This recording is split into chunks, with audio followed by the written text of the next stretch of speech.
हम पढ़ने जा रहे हैं supply curve. Supply curve graphical representation, जो सप्लाई शेड्यूल है उसे हम ग्राफ में हम जब लिखते हैं उसे हम सप्लाई कर्व कहते हैं। और ये सप्लाई कर्व का शेप हमेशा अपवर्ड स्लोपिंग है। क्यों?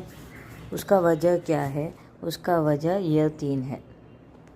यह तीन रीजंस की वजह से सप्लाई कर्व हमेशा अपवर्ड स्लोपिंग रहता है। पहला, जब कमोडिटी का प्राइस बढ़ता है तो प्रॉफिट बढ़ता है, तो इससे हिसाब से हम ज़्यादा क्वांटिटी सप्लाई करते हैं। दूसरा, जब प्राइस बढ़ता है तो क्या होता है कि सेलर को जो भी क्वांटिटी उसके पास है, प्रोडक्ट का जो भी क्वांटिटी या स्टॉक उसके पास है, उससे आधा से ज़्यादा, एटलीस्ट आधा तो वो बेचना चाहेगा, तो वहाँ सप्लाई ज़्यादा होगा।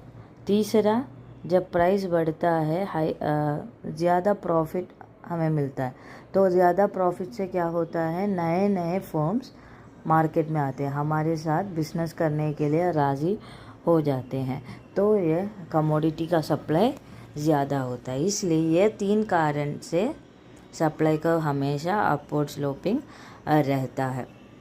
अभी दूसरा क्या है, market supply of A commodity. Market supply of A commodity का मतलब है जब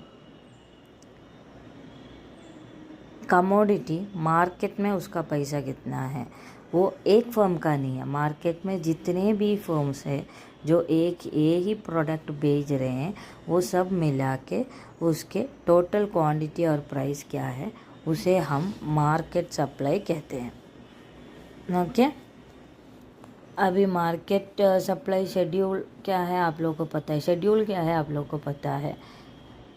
tabular representation of the price and quantity of A product is called schedule. तो यह मार्केट शेड्यूल है, इसलिए आपने देखा, ध्यान दिया, यह पोर्शन देखिए आप, तीन फर्म्स एक ही चीज़ बेच रहे हैं हमको, बट प्राइसेस अलग अलग है। सप्लाई किया हुआ ये अलग अलग है।